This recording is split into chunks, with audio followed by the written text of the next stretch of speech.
Welcome to Aadya TV. ఈరోజు మన స్టూడియోలో మన special guest Somajiguda ex corporator, రాష్ట్ర బీఆర్ఎస్ సీనియర్ నాయకుడు మహేష్ యాదవ్ మనతో ఉన్నారు. ఆయన అడిగి తెలుసుకునే ప్రయత్నం చేద్దాం. సార్ నమస్తే. నమస్తే భయ్య. బాగున్నావా? బాగున్నారు భాయ్. ఏంటి ఏం నడుస్తుంది రాష్ట్రంలో? దాదాపుగా 3 సంవత్సరాలకి ఇక దగ్గర వచ్చేసినాం. మించు ఇక డిసెంబర్ వస్తే 3 సంవత్సరాలు పూర్తి అయినట్లే. ఇప్పుడు ఇక 7 నెలలు ఉన్నాం. ఇక ఇంకా 3 నెలలు అయితే అంటే 31 నెల అయిపోయినట్లే. మరి ఎట్లా ఉంది ఈ రాష్ట్ర సర్కార్ పరిపాలన, రేవంత్ రెడ్డి పాలన? ఈ 31 నెలలు గడిచిపోయిన తర్వాత ప్రజలే ఎదురు చూస్తా ఉన్నారు. మళ్ళీ ఎలక్షన్స్ ఎప్పుడు వస్తాయి, మళ్ళీ కేసీఆర్ గారిని ఎప్పుడు రావాలి, మళ్ళీ కారు గుర్తుకి ఎప్పుడు పెట్టుదామని అంత ఎదురు చూస్తా ఉన్నారు. ఎందుకంటే చేసిన తప్పును సరిదిద్దుకోవాలనుకుంటున్నారు వాళ్ళు కూడా. ఎందుకంటే ఎవరు కూడా ఎమ్మెల్యేలు ఈరోజు ఎవరు కూడా అసలు పర్యటించట్లేదు, ప్రజల సమస్యల్లో స్పందించట్లేదు. రైట్. ఇంకో విషయానికి వస్తే ఇక్కడ హైడ్రా అనేది జోరుగా నడిచింది హైదరాబాద్ నగరంలో. మొన్న చూస్తే మీ డివిజన్లకు కూడా హైడ్రా రావడం జరిగింది. ఖైరతాబాద్ సోమాజిగూడ డివిజన్కి సంబంధించి అక్కడ హైడ్రా కూడా రావడం జరిగింది. ఏంటి హైడ్రా అక్కడ ఎందుకు వస్తుంది మరి? ఇక్కడనేమో మహాత్మా జ్యోతిరావు పూలే అంటే ప్రగతి భవన్, గతంలో ప్రగతి భవన్, ఇప్పుడు ప్రజాభవన్. అది ప్రజాభవన్ ఇక్కడ ఉంటే అక్కడ సెక్రటరేట్ ఉంది, మధ్యలోకి వచ్చేసింది. మరి బుల్డోజర్ ఎట్లా చూస్తారు దీన్ని? మొన్నటి వరకు మూసి అని చెప్పేసి వితౌట్ నోటీసులు ఇచ్చి హైడ్రా భయభ్రాంతులు చేసి కూలగొట్టడం జరిగింది. హైడ్రా అంటేనే ప్రజలు జనుకుతా ఉన్నారు. అంటే కోర్టుకి వెళ్ళిన తర్వాత స్టేలు ఉన్న తర్వాత కూడా సాటర్డే సండే కూల్చేస్తా ఉన్నారు. అంటే హైడ్రా అంటే భయభ్రాంతులు చేస్తా ఉన్నారు. సో హైడ్రా అనగా ప్రజలు అసలు నిద్రపోవట్లేదు. ఏం జరుగుతుందా, రేపు మాకు ఇల్లు ఉంటుందా పోతుందా అని. హుస్సేన్ సాగర్ FTL ప్రాంతాలన్నీ కూడా హైడ్రా పర్యటించి నోటీస్ ఇచ్చిందని తెలియగానే బిఎస్ మక్తా MS మక్తా ఆనుకొని ఉన్నాయి తట్టు ప్రాంతాలు. ఆ ప్రాంతాలందరూ కూడా అందరూ భయభ్రాంతులై ప్రజలందరూ కూడా అటు ఇటు వెళ్ళి అడుగుతా ఉన్నారు, అన్న ఏంది మా పరిస్థితి ఏంది, రేపు మా దగ్గరకు వస్తారా, ప్రజలు ఎట్లా ఉంటుందని. మీరేం లేదు, మీరేం భయపడకండి, మీరు అంతగా వస్తే మేము అంతా ఎదుర్కొంటాం, లేకపోతే మీరు ప్రొటెస్ట్ చేయండి అని చెప్పడం జరిగింది. అంటే రైట్. మరి అక్కడ స్థానిక ఎమ్మెల్యే కూడా ఉంటాడు కదా మీ దగ్గరికి రావాల్సిన, అంటే మీరు కూడా ప్రజాప్రతినిధే. సో కానీ ఇప్పుడు అధికారంలో ఉన్న ఎమ్మెల్యే దగ్గరికి రావడం జరుగుతుంది. సో ఇప్పుడు మీ పార్టీ లేదు, మీరు బీఆర్ఎస్లో ఉన్నారు, మీ పార్టీ లేదు, ఎమ్మెల్యే కూడా ఉన్నాడు అక్కడ. ఎమ్మెల్యే దానం అనుకుంటా, దానం నాగేందర్ ఉన్నప్పటికీ కూడా ప్రజలు అందుబాటులో లేడు. పొద్దున ఒక గంట సేపు అందుబాటులో ఉండి తర్వాత మళ్ళీ లోకలే కదా అయిపోతూ ఉంటాడు. ప్రజలు మర్చిపోయారు, ఆయన ఎమ్మెల్యే ప్రజలు మర్చిపోయాడు, ప్రజలు ఆయన కూడా మర్చిపోతూ ఉన్నారు. ఎందుకంటే మొన్న ధర్నా చేసిన ప్రజలు కూడా బిఎస్ మక్తా MS మక్తా ప్రజలు కాదంటున్నారు. బయటికి వెళ్ళి ఎక్కడో పెయిడ్ వర్కర్ తీసుకొచ్చి చేస్తారని. అంటే నువ్వు ప్రజలని గుర్తుపట్టలేని పరిస్థితిలో ఉన్నావు. రేపు ఈరోజు నువ్వు ప్రజల్లో తిరిగితే కదా, ఇప్పుడు దాదాపు 2.5 సంవత్సరాలు అయింది. 31 నెలలు అయిన తర్వాత ఈ గవర్నమెంట్ మేము గెలిపించి మేము ఎమ్మెల్యేగా గెలిపించిన తర్వాత ఇంతవరకు నువ్వు కూడా స్లమ్లో ఏరియా కూడా బిఎస్ మక్తా కానీ MS మక్తా గల్లీలు తిరిగిన దాఖలాలు లేవు. నువ్వు ప్రజలు ఎక్కడి నుంచి గుర్తుపడతావు, ఎలా గుర్తుపడతావు నువ్వు ప్రజలు?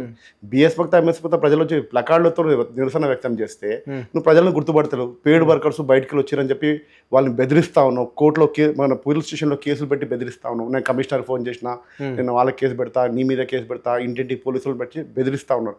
అంటే వాళ్ళ వాయిస్ నొక్కుతా ఉన్నావు. స్వేచ్ఛ, వాళ్ళకి వాయిస్ కూడా స్వేచ్ఛ లేదా?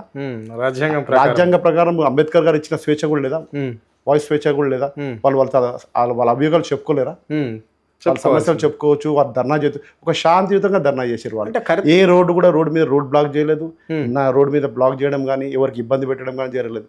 వాళ్ళు ఏదో నిరసన జరిపారు. హైడ్రా వస్తే మహేష్ యాదవ్ గారు, హైడ్రా వచ్చిందనుకో ఖైరతాబాద్ నియోజకవర్గంలో ఏ ప్రాంతాలు హైడ్రా గురయ్యే ప్రమాదం ఉంది? ఇప్పుడు మెయిన్గా బిఎస్ మక్తా MS మక్తానే ఉందండి దగ్గర. ఎందుకంటే MS మక్తా కూడా దాదాపుగా రైల్వే ట్రాక్ అటువైపు ఉన్నది. ఫస్ట్ జనాలు వాళ్ళు కూడా భయపడ్డారు. తర్వాత బిఎస్ మక్తా కూడా ఇప్పుడు దానం నాగేందర్ చెప్తా ఉన్నాడు, రోడ్ వస్తుంది, మీకు రోడ్ వస్తుంది. రోడ్ అసలు ఎందుకు వస్తుంది? రోడ్ ఎవరు లబ్ధి గురించి వస్తుంది, ఎవరి స్వలాభం గురించి వస్తుంది? రోడ్ వచ్చి తీసుకొచ్చి నేను మీటింగ్ పెట్టినా మీరు అందరికి కూడా 1కి 2 ఇస్తా అని చెప్తా ఉన్నాను. 1కి 2 ఇవ్వడం వాళ్ళు అంటున్నారు మాకు డబ్బులు అక్కర్లేదు, ఏమొద్దు. దాదాపు బస్తీలు ఏర్పడి 100 సంవత్సరాలు అయింది.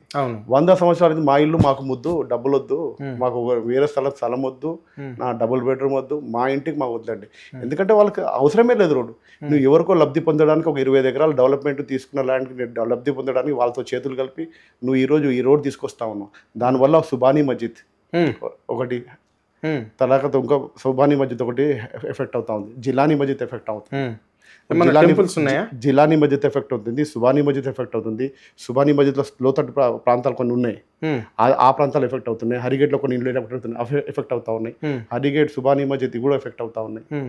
సో ఇవన్నీ కూడా వాళ్ళందరూ కూడా ఆందోళన. టెంపుల్స్ ఉంటాయా ఆ ఏరియా? టెంపుల్ కొంచెం దూరం ఉందండి. అయ్యప్ప స్వామి టెంపుల్ ఉంది, ఇంకా అమ్మవారి టెంపుల్ ఉంది, కొంచెం దూరం ఉంది. మరి ఎట్లా చూడాలి ఇప్పుడు ఎమ్మెల్యే అలాంటి మాటలు అంటే ఖైరతాబాద్ ఓట్లతో గెలిచిన ఎమ్మెల్యే ఆయన్నే ఫ్రీడ్ ఆర్టిస్టులు అంటే ఆయనకు అందరు తెలిసే ఉంటారు కదా ఇంచుమించు ఖైరతాబాద్ నియోజకవర్గంలో దానం నాగేందర్ అంటేనే ఖైరతాబాద్ అంటేనే దానం నాగేందర్ అనే స్థాయిలో ఆయన అలా చెప్పుకుంటారు. చెప్పుకోవడం తప్ప ప్రజల్లో ఉండాలి కదా. మీరు కూడా చేసారు ఆ పని, మీరు కూడా ఆయన అంటుండి చేసారు. అప్పుడు గతంలో మేము ఉన్నప్పుడు అట్లాగే గెలిపించుకున్నాం, ఎంబడి ఉన్నాం, పనులు కూడా చేసాం. అంతేందుకు 2023లో కూడా ఒకానొక స్థితిలో సర్వేలన్నీ కూడా దానం నాగేందర్ ఓడిపోతాడని చెప్పి సర్వేలు వచ్చాయి. నా ఇంటికి వచ్చి నన్ను బతిలాడాడు, మహేష్ భాయ్ నీకు అన్ని పక్కన పెట్టు, మనం కలిసిమెలిసి చేద్దాం, మళ్ళీ గట్టిగా చేద్దాం, డెఫినెట్గా నన్ను గెలిపియాలి, ఈసారి సర్వేలు అన్నీ ఓడిపోతున్నాయి, అన్ని సర్వేలు అన్నీ మొత్తం ఓడిపోతాను వస్తున్నాయి, మీరు రాకుంటే నేను ఓడిపోతాను, మీరు గట్టిగా పనిచేయాలంటే మేము అన్ని పక్కన పెట్టి పార్టీ అధిష్టానం మేరకు మళ్ళీ కారు గుర్తు కొట్టేయాలని చెప్పి రాత్రి 12 గంటల వరకు పనిచేయడం జరిగింది. ఒక ఓడిపోయే సర్వేలన్నీ కూడా పార్టీకి ఈ వ్యక్తికి వ్యతిరేకంగా వచ్చిన పార్టీకి అందరం మేము ప్రజల మధ్యలో వెళ్ళి ప్రజలందరూ కూడా అందరూ హామీలు ఇచ్చి మా బాధ్యత మా గుర్తు మీద కారు గుర్తు కొట్టేసేయాలని గెలిపించి అధిష్టానం మేరకు మేము పిలుపు మేరకు మేము అందరూ కూడా రాత్రి 12 వరకు మేము కార్యకర్తలతో కష్టపడి గెలిపించడం జరిగింది. గెలిచిన తర్వాత పోయినా అధికార పక్షంలో పోయాను, పనిలోనే చేయాలి కదా. ఈరోజు బిఎస్ మక్తా, ఎంఎస్ మక్తా, పోచంబస్తి, ఖైరతాబాద్ కాన్స్టిట్యూన్సీలో అన్ని చోట్ల కూడా ఎక్కడ చూసినా సెవరేజ్ లైన్స్ పొంగుతూ ఉన్నాయి. వాటర్ లైన్స్ ఉంటావా వర్ణనాతీతం. ప్రజలకు ఎంత ఇబ్బంది అవుతుందంటే రాత్రి జాగరణ చేస్తా ఉన్నాయి. శివరాత్రి ప్రతిరోజు శివరాత్రి. నేను రోజు మీ బస్తీలకు వస్తే 2 రోజులకి కాదు నీళ్ళు వచ్చేది, ఆల్టర్నేట్ డేస్ కాదు, 3 రోజులకి 4 రోజులకి, 1 చోట్ల 5 రోజులకి నీళ్ళు వస్తూ ఉన్నాయి. పొద్దున్న లేసి అన్ని గ్రూపులు పెట్టుకొని మెసేజ్ ఇస్తూ ఉన్నారు, బాయ్ ఈ రోజు నీళ్ళు ఎప్పుడు వస్తాయి, ఈ రోజు నీళ్ళు ఎప్పుడు వస్తాయి. అంటే రాత్రంతా వాళ్ళు నీళ్లు పట్టుకోవడంలోనే గడిపేస్తా ఉన్నారు. మరి వాళ్ళు డ్యూటీలకు ఎప్పుడు వెళ్ళాలి, వాళ్ళ ఉద్యోగాలకు ఎప్పుడు వెళ్ళాలా, వాళ్ళ సంపాదన ఎట్లా? నువ్వు ఒక అధికార పక్షంలో ఉన్నావు. అదే వేరే కాన్స్టిట్యూన్సీలో ఇప్పుడు ఓల్డ్ సిటీలో కానీ చుట్టుపక్కల అవుట్స్కట్స్లో 4 గంటలు నీళ్ళు వస్తున్నాయి, 3 గంటలు 4 గంటలు నీళ్ళు వస్తా ఉన్నాయి. మరి నీ ఖైరతాబాద్ నడిబొడ్డున తెలంగాణకి గుండెకాయ హైదరాబాద్కి గుండెకాయ, సుమాజ్ కూడా ఖైరతాబాద్ కాన్స్టిట్యున్సీ. అటువంటి కాన్స్టిట్యున్సీకి ఈరోజు గంట నీళ్ళు వస్తే ప్రజలు నానా ఇబ్బందులు పడతా ఉన్నారు. మీరు కావాలంటే ఒకసారి చూడండి, బిఎస్ మక్తా, ఎంఎస్ మక్తా అన్ని గ్రూపులు పెట్టుకొని చెక్ చేసుకుంటా ఉన్నారు. మొన్న బక్రీద్లో కూడా ముస్లిం ప్రజలు పాపం వాళ్ళకి స్నానం చేయడానికి నీళ్ళు లేవు, బోర్లు ఎండిపోయినాయి, ట్యాంకర్లు బుక్ చేస్తే ట్యాంకర్లు లేని పరిస్థితి, నీళ్ళు రావట్లేదు పరిస్థితి. ఈ వర్షాకాలమే కదా ఇప్పుడు, మరి మొన్న సమ్మర్లో జూన్లో అసలు గత ప్రభుత్వంలో ఈ రోజుకు జూలై ఇప్పటికి కూడా మొన్న 4 రోజులకు నీళ్ళు వచ్చినాయి. ఒకసారి 4 రోజులకు నీళ్ళు వస్తే ఎట్లా అవుతుంది? అవును, ఈ ప్రభుత్వం టోటల్ గా ఫెయిల్ అయినట్టే కదా, ఫెయిల్యూర్ ప్రభుత్వం. అంతేనా? మరి గత ప్రభుత్వం ఎట్లా ఉండే? 2023లో ఎట్ టైం ఒకటేసారి పోతాం, డే టైంలో నీళ్ళు ఉండేవి. ఒక్కసారి నెల చెప్తే మొత్తం టోటల్ గా మొత్తం MS Maktha, BS Maktha, MS Maktha అంతా ఒకసారి డే అంతా 1 hour 2 hours 3 hours మొత్తం వచ్చేది. మళ్ళీ బిఎస్ మక్తా వదిలితే బిఎస్ మక్తా మొత్తం వచ్చేది లేదు. ఈ రోజు పరిస్థితి ఎట్లా అయిపోయింది? 2023 జనరల్ ఎలక్షన్ తర్వాత గల్లీకో గంట, గల్లీకో 45 minutes, హాఫ్ అన్ అవర్ గంట, అరగంట, గంటకు మించి వదలట్లేదు. అంటే గల్లీ పెద్దగా ఉంటే గంట, గల్లీ చిన్నగా ఉంటే అరగంట. కొంచెం పవర్ ప్రాబ్లం ఉంటుంది. ఎటువంటి పరిస్థితి అయిపోయిందంటే నీళ్లు లేక వర్ణనాతీతం ప్రజలు ఇవ్వాలి. నీళ్ళు అంటే బంగారం కింద ఎక్కువైపోయింది వాళ్ళు. అటువంటి పరిస్థితి కాన్స్టిట్యున్సీలో మొత్తం అలాగే ఉంది. హిమాయత్ నగర్, బంజారా హిల్స్, నీకు పోచంబస్తి, అమీర్పేట్, బిఎస్ మక్తా, ఎంఎస్ మక్తా అన్ని చోట్ల అట్లాగే ఉండాలి. మరి ఇంత ప్రాబ్లం ఉన్నా మరి ఏ రోజు కూడా నువ్వు ఎమ్మెల్యే ఉన్నావు, అధికారులు పిలిచి రివ్యూ మీటింగ్ పెట్టినావా? ఒక్కరోజు ఎందుకు నీళ్ళు వస్తలేవు, ఏం సంగతి అని మేము ఎస్ఆర్ఆర్ సీజీఎం దగ్గర వెళ్ళి ధర్నా చేయడం జరిగింది. ధర్నా చేస్తే 10 రోజులు నీళ్ళు మంచిగా వదిలేరు. వాళ్ళు మళ్ళీ డైరెక్టర్తో మాట్లాడుకొని, వాటర్ వర్క్స్ ఎండీతో మాట్లాడుకొని కోఆర్డినేషన్ చేసుకొని 15 రోజులు మంచిగా నీళ్ళు వద్దారు. 15 days తర్వాత మళ్ళీ వర్ణనాతీతమే. పోనీ నువ్వు ఏ రోజన్నా పిలిచి అధికారులు ఎందుకు నీళ్ళు వస్తలేవు, ఏం సమస్య, ఏం ప్రాబ్లం ఉన్నాయి అడిగినావా? అడగలేదు. ఏ గల్లో చూసినా సెవరేజ్ లైన్స్ పొందుతా ఉన్నాయి. గతంలో 15-20 సంవత్సరాల క్రితం సింగిల్ ఫ్లోర్ ఉండేటివి. ఈ రోజు 5 అంతస్తులు, ఏ చిన్న 50-100 గజాలు తీసుకున్నా 4 అంతస్తులు 5 అంతస్తుల బిల్డింగ్లు ఉన్నాయి. ఒక ఫ్యామిలీ ఉండే చోట ఈ రోజు 5-10 ఫ్యామిలీలు ఉంటా ఉన్నాయి. 5గురు ఉండే చోట ఈ రోజు 20 మంది 30 మంది ఉంటా ఉన్నారు. అదే పాత సెవరేజ్ లైన్లు ఉన్నాయి. పొద్దున సెవరేజ్ లైన్ సర్వే క్లియర్ చేసిపోతే మళ్ళీ ఈవినింగ్ పొంగుతా ఉంది, ఈవినింగ్ చేసిపోతే మళ్ళీ పొద్దున్న పొంగిపోతా ఉంది. వాటర్ వర్క్స్ మేనేజర్ ఫోన్ చేసి ఏమైందంటే, నేను ఇలా పొద్దున్నే చేసాం కదా అంటాడు, మళ్ళీ సాయంత్రం చేస్తే సాయంత్రమే చేసాం కదా అంటాడు. అలా అంటారు అన్న, సుబే షామ్ జారా చోటా ఒక లైన్, ఎంత పాత లైన్లు అట్లాగే కంటిన్యూ చేస్తా ఉన్నావు. మరి నువ్వు అధికార పక్షంలో ఎవరి లబ్ధికి పొందడానికి పోయినావు? నువ్వు పోయినావు మా బీఆర్ఎస్ పార్టీ కారు గుర్తు మీద ఒట్టేసి మేము గెలిపించారు ప్రజలు, పోతే పోయినావు నువ్వు అధికార పక్షంలో, అధికార దాహంతో పోయినావు. ప్రజలకన్నా సేవ చేయాలి కదా, మేము ఇచ్చిన హామీలన్నా పూర్తి చేయాలి కదా. ప్రజలు మమ్మల్ని అడుగుతా ఉన్నారు కదా, ఏమైనా జరుగుతుంది. ఈరోజు ప్రజలు మా దగ్గరకు వస్తా ఉన్నారు. ఎమ్మెల్యే దానం నాగేందర్ అంటున్నాడు, హైడ్రా ఒక్క అడుగు వెంటకేస్తే నేను 10 అడుగులు ముందుకేస్తాను అంటున్నాడు ఈ ఖైరతాబాద్ ఎమ్మెల్యే. సో మరి ఖైరతాబాద్ ప్రజలు కదా అక్కడ ఉన్నది, మీరు కూడా ఖైరతాబాద్ నియోజకవర్గంలో ఉంటారు, మరి మీ అభిప్రాయం ఏంటి? హైడ్రా ఒక్క అడుగు వెనక వేస్తే ఈయన 10 అడుగులు ముందుకేయడానికి ఈయన ఏం పవర్స్ ఉన్నాయి? ప్రజలు ఈయన రియల్ ఎస్టేట్ బ్రోకర్వా, నువ్వు ఎమ్మెల్యేవా? నిన్ను ప్రజలు గెలిపించింది ప్రజాసేవ చేయడానికా లేకపోతే ఈ కన్స్ట్రక్షన్ బ్లాక్మెయిల్ చేయడానికా? మొన్న హిమాయత్నగర్లో 2-3 months బ్యాక్ జైన్ బిల్డర్స్ కూడా బెదిరియడం జరిగింది, మీరు క్లియర్గా చూడొచ్చు. ఎమ్మెల్యే బెదిరించాడా? 2 కోట్ల రూపాయలు కావాలని చెప్పి బెదిరియడం జరిగింది. తమ్ముడు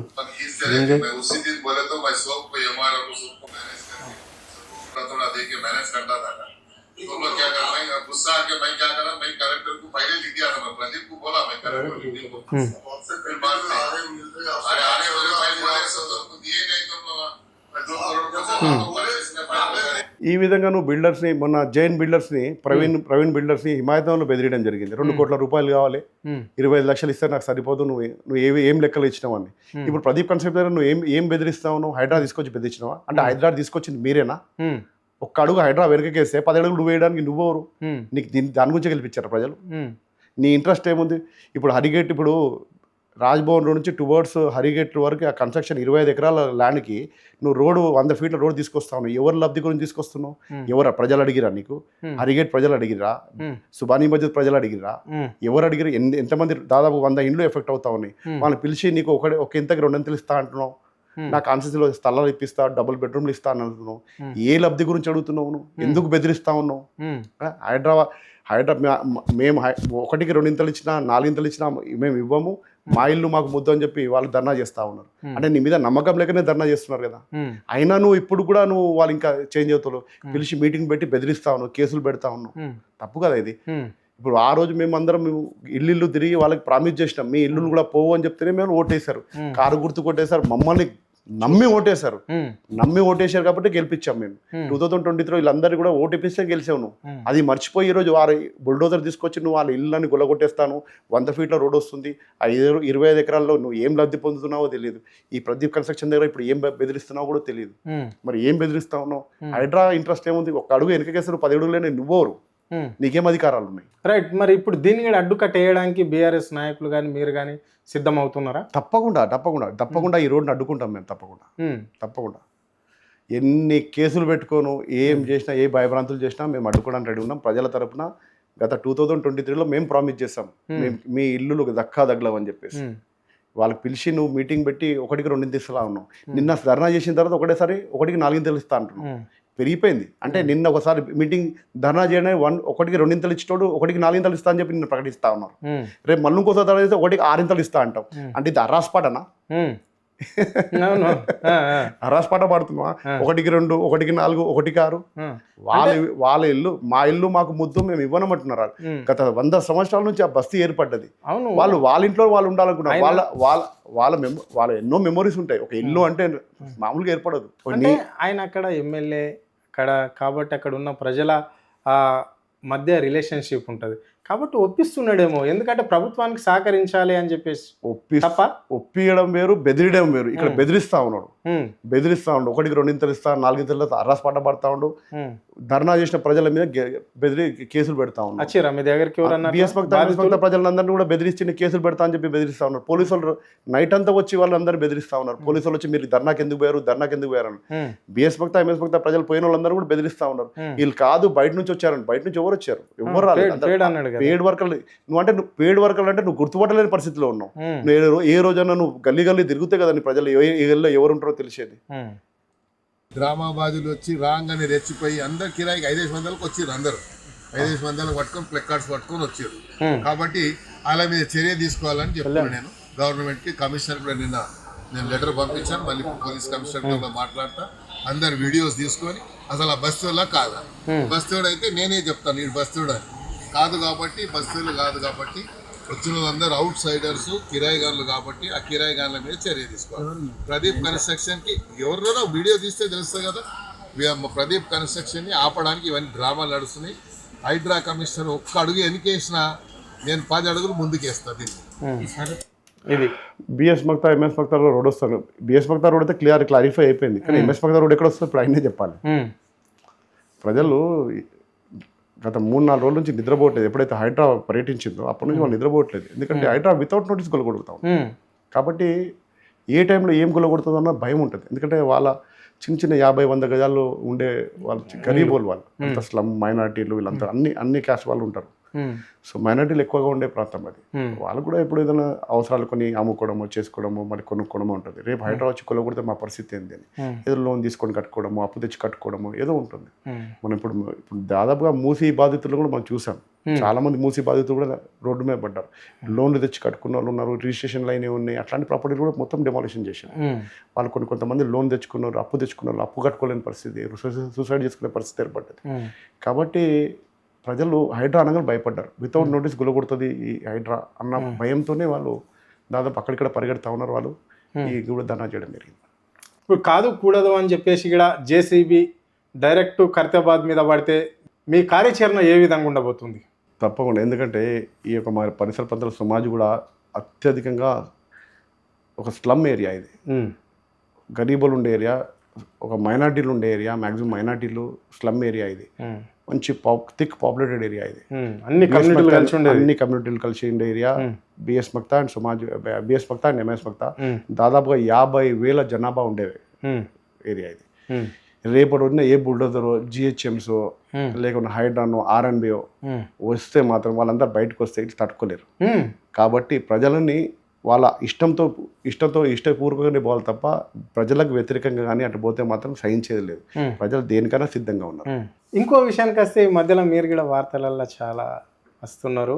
మొన్నటికి మొన్న మీ వర్కింగ్ ప్రెసిడెంట్ను అక్కడ మైనంపల్లి ఆయన మీ వర్కింగ్ ప్రెసిడెంట్ విమర్శిస్తే వెంటనే మీరు దాన్ని కౌంటర్ చేశారు. దీన్ని ఎట్లా చూస్తారు? మీ మీద కూడా సోషల్ మీడియాలో ప్రతి దాడి కూడా జరిగింది. మా ధర్మత, మా యొక్క వర్కింగ్ ప్రెసిడెంట్ ఇంత కష్టపడి ఈరోజు ప్రజల మధ్యలో ఉండి ప్రజాసేవ చేస్తూ ప్రతి దానికి ప్రతిఘటిస్తూ అన్ని సమస్యలను మాట్లాడతాం. నిన్న వాటర్ సమస్యల మీద చక్కటి ఒక ప్రెస్ మీట్ పెట్టడం జరిగింది.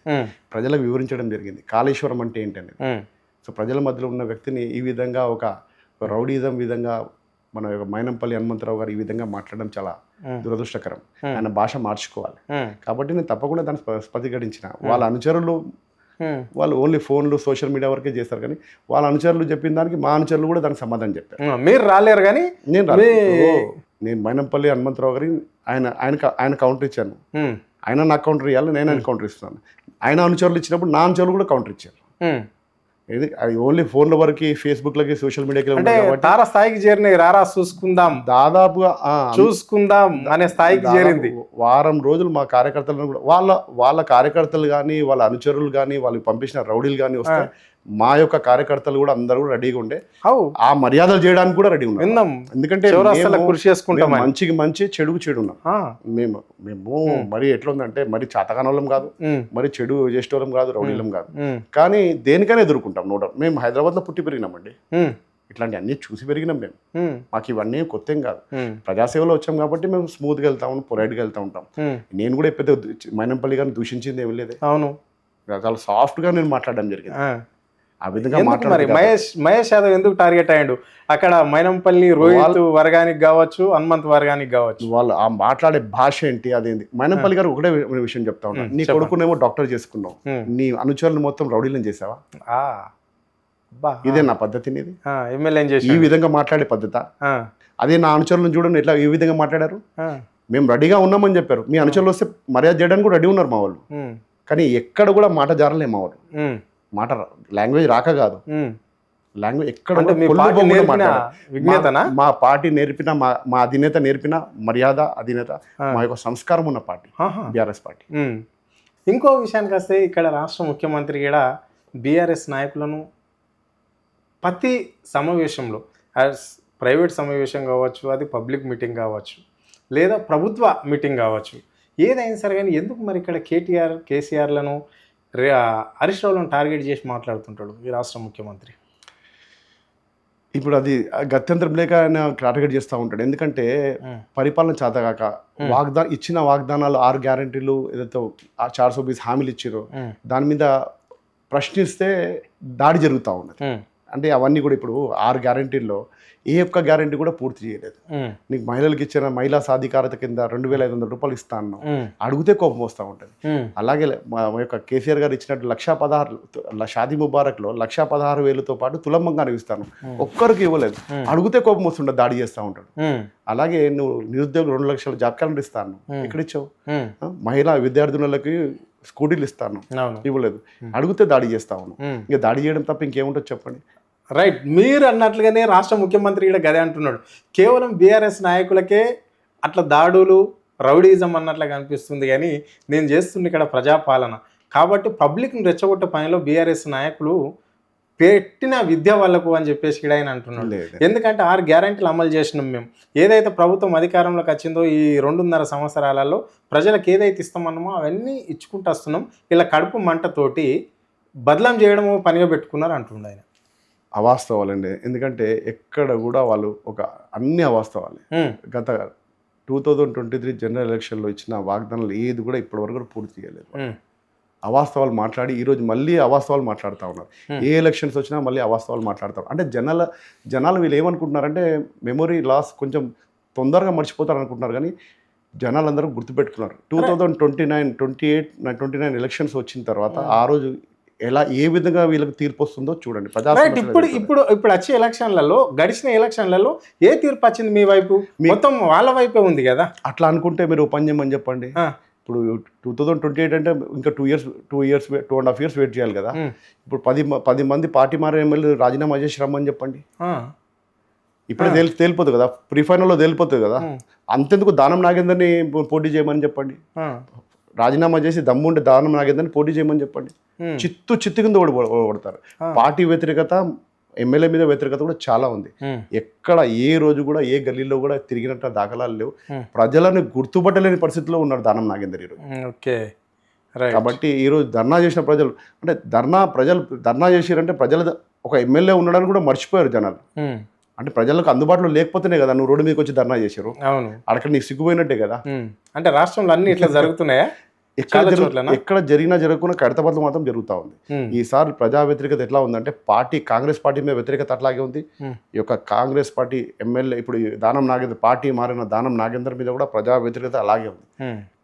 చిత్తు కింద ఊడగొట్టకపోతే నా పేరు మహేష్ యాదవ్ గారు. రైట్, నేను రాజకీయాలు ఉద్దేస్తాను. Okay right. చివరిగా చెప్పండి మహేష్ యాదవ్ గారు, మీరేమో కాంగ్రెస్ పార్టీ ప్రజలందరూ యాంటీగా ఉన్నారని మీరు అంటున్నారు, కానీ ఇక్కడ నిన్న రేవంత్ రెడ్డి నిండు సభలో చెప్పాడు 117 స్థానాలలో కాంగ్రెస్ పార్టీ గెలవబోతున్నది. కేసీఆర్, కేటీఆర్, హరీష్ రావులు ఓడిపోబోతున్నారు, ఆయన అనుచరులు ఓడిపోబోతున్నారు. అందులో మహేష్ యాదవ్ కూడా ఏదో ఒక ఏరియాలో ఉంటాడు, ఆయన కూడా ఓడిపోయినట్లన్నా ఓడిపోతాడా? ఇక ఆ విధంగా చెప్తే నాకు సిగ్గు అవుతుంది. ఆ విధంగా చెప్తే అదే కదా చెప్పేది. నాలుకకు బొక్కలేదు అన్నట్టుగా ఏ విధంగా మాట్లాడుతుంది అన్నట్టు ఎటైనా మాట్లాడతారు. ఇప్పుడు వాళ్ళు నిజంగా వాళ్ళ చోట ఉంటే నేను సిగ్గుపడేవాడిని, కానీ వాళ్ళు సిగ్గుపడకుండా మళ్ళీ అబద్ధాల మీద అబద్ధాలు మాట్లాడుతూ ఉన్నారు. వాళ్ళ విఘ్నతకే వదిలేస్తా ఉన్నాం. వాళ్ళకి దమ్ముంటే పోనీ ఇప్పుడు జిహెచ్ఎంసీ అంతెందుకు, ఇప్పుడు వచ్చే జిహెచ్ఎంసీ ఎలక్షన్ లో తేలిపోతుంది, హైదరాబాద్ లో తేలిపోతుంది, జిహెచ్ఎంసీ ఎలక్షన్ లో తేలిపోతుంది. లేదా మీకు అంతగా గ్యారంటీ దమ్ముంటే 10 మంది ఎమ్మెల్యేలు రాజీనామా చేసి పోటీ చేయమని చెప్పండి. జిహెచ్ఎంసీ ఎన్నికల్లో తేలిపోతుంది అని మీరు అంటే బీజేపీ వాళ్ళు కూడా రెడీ ఉన్నారు. మేయర్ అయ్యేది మేమే, ఈ రాష్ట్రానికి ముఖ్యమంత్రి అయ్యేది కూడా మేమే అని చెప్పేసి బీజేపీ నాయకులు చెప్పుకుంటున్న కథనాలు ఇవి. బీజేపీలో ఎక్కడ కూడా ప్రజల్లో లేరండి, వాళ్ళ కౌంట్లో కూడా లేరు ఎక్కడ కూడా. బీజేపీలో నేను అనుకున్నంత ఉత్తి సీట్లు రాకపోవచ్చు. అంతేనా? అంటే ఇప్పుడు ఏ పార్టీ మధ్యలో పోటీ? దాదాపుగా హైదరాబాద్లో కూడా ఇప్పుడు గతంలో కూడా కిషన్ రెడ్డి గారు కూడా ఆయన అంబర్పేటలో ఓడిపోయి ఎంపీ సీటు గెలవడం జరిగింది. ఇక్కడ ఖైరతాబాద్ చూసుకుంటే చింతల రామచంద్ర గారు కూడా ఓడిపోవడం జరిగింది. సిటీలో బీజేపీకి ఉనికి లేదండి. వాళ్ళు మళ్ళీ ఇప్పుడు ఏదన్నా పార్టీతో టైఅప్ అయ్యి టీడీపీతోనో బీజేపీతోనో మళ్ళీ పవన్ కళ్యాణ్తో కలిసి పోటీ చేయాలి తప్ప సింగిల్గా పోటీ చేస్తే మాత్రం బీజేపీ జీరోనే ఎప్పటికీ జీరోనే. రైట్. ఇప్పుడు వాళ్ళ బలం ఏంటంటే టీడీపీతో కలుద్దామా, పవన్ కళ్యాణ్తో కలుద్దామా, బీజేపీ టీడీపీ అవన్నీ ముగ్గురు కలిసి పోటీ చేద్దామా, ఆంధ్రాలో పోటీ చేసాం కాబట్టి ఇక్కడ కూడా ట్రయల్ చేద్దామన్న ఉద్దేశంలో ఉన్నారు. కానీ డెఫినెట్గా వాళ్ళకి ప్రజలు సహకరించారు, ప్రజలు వాళ్ళకి ఓటేయరు, వాళ్ళు అనుకున్నదంతా కూడా అదే అవుతుంది. Right, thank you. మీ విలువైన టైం మాకు కేటాయించినందుకు ధన్యవాదాలు. Thank you very much. Thank you అన్న.